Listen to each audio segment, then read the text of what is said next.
अस्सलाम वालेकुम दोस्तों, आप देख रहे हैं खाली टेक्निकल यूट्यूब चैनल। दोस्तों आज की इस वीडियो में हम ऐसे फ़ोन के बारे में बात करने वाले हैं जिस पे लोगों को बहुत ज़्यादा उम्मीदें थी। आज 3 बजे उसका लॉन्च था और मैं भी लॉन्च बड़ी मतलब कि कह सकते हैं कि दिलजमी के साथ देख रहा था और मुझे उम्मीद थी कि ये फ़ोन जो है काफ़ी अच्छी प्राइस के अंदर लॉन्च किया जाएगा। अच्छे स्पेक्स तो इसके अंदर है ही थे, मुझे उम्मीद थी काफ़ी अच्छी प्राइस के अंदर लॉन्च किया जाएगा, लेकिन ऐसा कुछ भी नहीं हो पाया।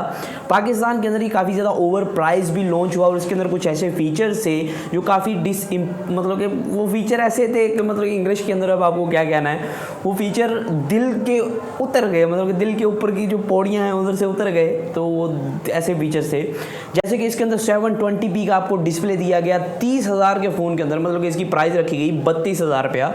तो 32,000 के अंदर आपको 720p डिस्प्ले दिया गया। 720p डिस्प्ले का मतलब होता है कि आपको 15,000 के फ़ोन से लेके जो 25,000 तक, जो 23,000 तक, 25,000 तक फ़ोन आते हैं उसके अंदर ये डिस्प्ले देखने को मिलता है, जो कि आपको 32,000 के फ़ोन के अंदर दिया गया। मतलब कि ये फ़ोन के अंदर डिस्प्ले एक जो थी बड़ी कौन थी, उसके अलावा इसके अंदर वही स्पेसिफिकेशंस थी जो पिछले रियलमी के फ़ोन्स के अंदर दी गई। दोस्तों आज की वीडियो का लाइक गोल हम रख रहे हैं 500 लाइक, तो जल्द से जल्द एक लाइक कर दें, दो बार नहीं करना, फिर डिसलाइक हो जाता है, मतलब कि वो अनलाइक हो जाता है। तो एक लाइक नीचे जाके दबा दें, जिससे हौसला अफजाई काफ़ी हो जाती है। 500 लाइक का टारगेट है आज की वीडियो पे। रियलमी अगर मैं आपको बताता चलूँ फिलहाल ये कहानी क्या चला रहे हैं, अपने पुराने फ़ोन को ही नया करके ये आगे लेके आ रहे हैं। मतलब कि आपने देखा होगा रियलमी 5 की सीरीज आई, रियलमी 5 आया, आई आया, 5S आया, स्पेसिफिकेशन बिल्कुल सेम, कुछ थोड़ा बहुत फ़र्क करके, माइनर चेंजेस करके बस मोबाइल फ़ोन लॉन्च कर दिया और उसके मतलब कि थोड़ी सी प्राइस बढ़ा दी, 30,000 कर दी, पैसे छापे और काफ़ी मतलब कि कमाल की चीज़ें की।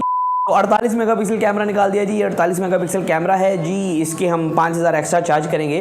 तो ऐसा ही कुछ इस फ़ोन के अंदर देखने को मिला। आपको कोई चेंजेस देखने को नहीं मिली, बस एक प्रोसेसर है जो कि पहली बार जो है किसी फ़ोन के अंदर लॉन्च किया गया। उस प्रोसेसर का नाम है मीडियाटेक हीलियो G80। दोस्तों ये गेमिंग सेंट्रिक, मतलब कि आप कह सकते हैं गेमिंग के लिए एक अच्छा प्रोसेसर है, लेकिन ये पहली बार किसी फ़ोन के अंदर आया है। अगर हम बात करें गेमिंग के लिए अच्छा प्रोसेसर है, लेकिन फिर भी इस फ़ोन के ओवरऑल स्पेक्स जो हैं बहुत कमाल के नहीं हैं। और हम बात करें इस फ़ोन की एक्चुअल प्राइस की कि इसे कहाँ तक लॉन्च होना चाहिए था, तो मुझे ये लगता था कि ये फ़ोन जो है ज़्यादा से ज़्यादा 28,000 का लॉन्च हो जाएगा। मुझे लगता था कि रियलमी जो है इस बार मार्केट को बहुत ज़्यादा कैप्चर करेगी, क्योंकि रेडमी ने दोबारा मार्केट में होल्ड कर लिया है। तो मुझे लगता था रियलमी जो है आगे एक बार कमाल कर देगी दोबारा, तो यहाँ जो है इनका ये फ़ोन बहुत चलेगा। लेकिन बहुत ज़्यादा लोग कमेंट्स के अंदर पूछते थे, इंतज़ार भी कर रहे थे और मुझे बता रहे थे खाल भाई रियलमी 6i जो है वो मैं कब तक ख़रीद पाऊँगा, लेकिन वो लोगों ने पूछना छोड़ दिया। उसकी वजह ये है कि आज उनके जो दिल हैं, मतलब कि वो टूट के बिखर गए हैं, वो खिलर गए हैं पूरी पाकिस्तान के अंदर, और यहाँ रियलमी ने उनकी मतलब कि अरमानों को ख़त्म कर दिया, इस तरह कह सकते हैं आप। दोस्तों कुछ स्पेसिफिकेशन के बारे में मैं बताता चलूँ, ये दिखने में तो काफ़ी सिमिलर डिवाइस है पिछले डिवाइस के। रियलमी बस एक मतलब कि उनका रवाज चल पड़ा है कि एक ही तरह के डिवाइस बनाने, इसके अंदर कोई चेंजेस नहीं करनी है। तो पिछली डिवाइस रियलमी 5i उसकी तरह की डिवाइस है, बिल्कुल सेम टू सेम डिज़ाइन है।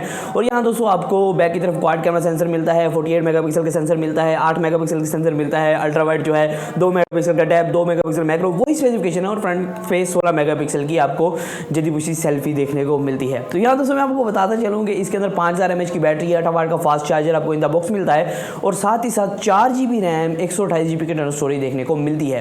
ये एक है कि 64 GB से 128 GB पे थोड़ा सा रियलमी आ गया है, लेकिन उसके अलावा जो है कोई भी तकरीबन स्पेसिफिकेशन इतना फ़र्क नहीं है प्रोसेसर के अलावा। और इसकी प्राइस रखेगी 32,000 रुपया। तो मुझे नहीं लगता कि 32,000 के अंदर बिल्कुल भी ये वर्थेबल डिवाइस है, क्योंकि 32,000 के अंदर आपको एमोलेड डिस्प्ले मिलता है, वो भी 1080p। जी हाँ दोस्तों, आपको वीवो का S1 जो है वो प्रोवाइड कर रहा है एमोलेड डिस्प्ले विद 1080p, और इसके अंदर स्नैपड्रैगन का 665 प्रोसेसर, अच्छा प्रोसेसर भी लगा हुआ है, और इसके अंदर 48 मेगापिक्सल का क्वाड कैमरा भी है, सब कुछ है ये वाला। तो लोग एमोलेड डिस्प्ले को छोड़ के इस फोन को क्यों बाय करेंगे, सिर्फ कि इसके अंदर थोड़ा सा माइनर सा प्रोसेसर जो है वो उससे थोड़ा सा निस्बत बेहतर है। उसका मतलब कि प्रोसेसर एक लेटेस्ट प्रोसेसर है, बेशक बेहतर नहीं है, बस मीडियाटेक का लेटेस्ट प्रोसेसर है, मतलब कि मीडियाटेक ने लेटेस्ट प्रोसेसर लॉन्च कर दिया। उसके अंदर बेशक वो क्वालिटीज़ नहीं है कि वो जो है 35,000 के उस फ़ोन के अंदर आ सके, जिसके अंदर कोई और फीचर ज़्यादा हाईलाइटेड नहीं है।